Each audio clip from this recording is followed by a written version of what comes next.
Another day, another J. Friend's Wife story. Kaninang umaga ay maaga uling pumunta sa Manukan si J. Fern. Pagkagising namin, nagkapilang kami at pagkatapos gumayak na papuntang Manukan si J. Fern. Ngayong nandito siya ay talagang hands-on siya sa kanyang mga manok.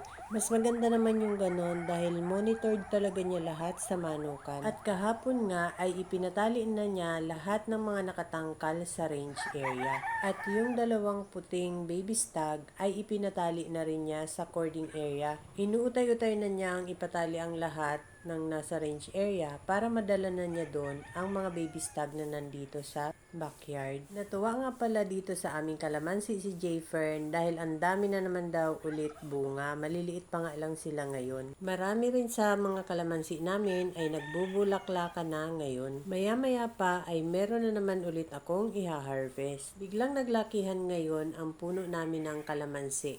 Samantalang last year muntik na yang matuyot dahil nawalan kami ng tubig sa Manukan. Last year sa sobrang init ay natuyuan ang aming deep well. Buti na lang nakapagpahukay ulit kami kaya meron na ulit kaming pandilig ngayon sa Manukan. Ang hirap naman pag nawawala ng supply ng tubig, malayo pa ang iniigiban.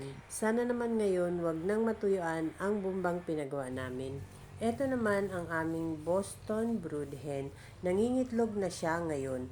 Yung 5K sweater naman, magmula nung kinuha namin yung madami niyang itlog, ay hindi na nangitlog ulit. Tumigil na siyang mangitlog ngayon. Ito namang Boston ay may 4 ng itlog sa pugad, sabi ni J. Fern. Magaling lumimlim itong Boston Brood Hen namin. Sana naman bago magsampo ang kanyang mga itlog ay lumimlim na rin siya. Bandang alas 9 ay umuwi na rin si J. Fern. Pero bago siya umuwi ay dumaan muna siya sa aming palayan. Nakakatuwa ang sibol ng aming palay, malulusog na agad. Ganyan pala pag hybrid ang tinatanim na binhi. Madalang ang sabog dahil nanganganak pala ang mga palay na yan. Dumadami ang kanilang supang. Sana naman ay paboran ito ng panahon at makaligtas sa mga insekto para maganda-ganda naman ang aming ani. Kaninang hapon nga pala habang nagpapatuka ako, ay biglang bumaba itong inahin na naglilimlim dito sa ginawa naming mga pugad. Pagtalo niya sa pugad ay sumama ang isang itlog na nakaipit siguro sa kanyang pakpak.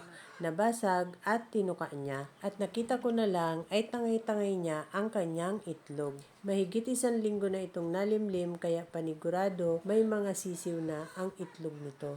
Nakakapanghinayang, sayang ang sisiw. At yan na nga ang shell. Kinuha ko para hindi niya tukain. Baka masanay mga inang itlog.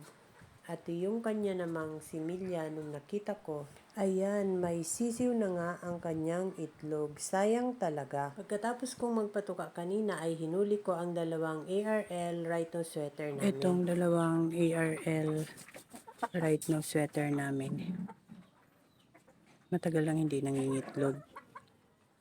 Hinuli namin kanina at pupurgahin sana bago mangitlog. Kaso, sobrang taba pala. Kaya siguro ito hindi nangingitlog ay sobrang taba. Sobrang laki na ng katawan. Sobrang taba. May buyo na. Kaya, jijitahin muna. Jackie Oats muna ang ipapatuka namin sa kanilang dalawa. Dito muna sila sa battery cage para na aano namin ang pagkain nila na re-regulate.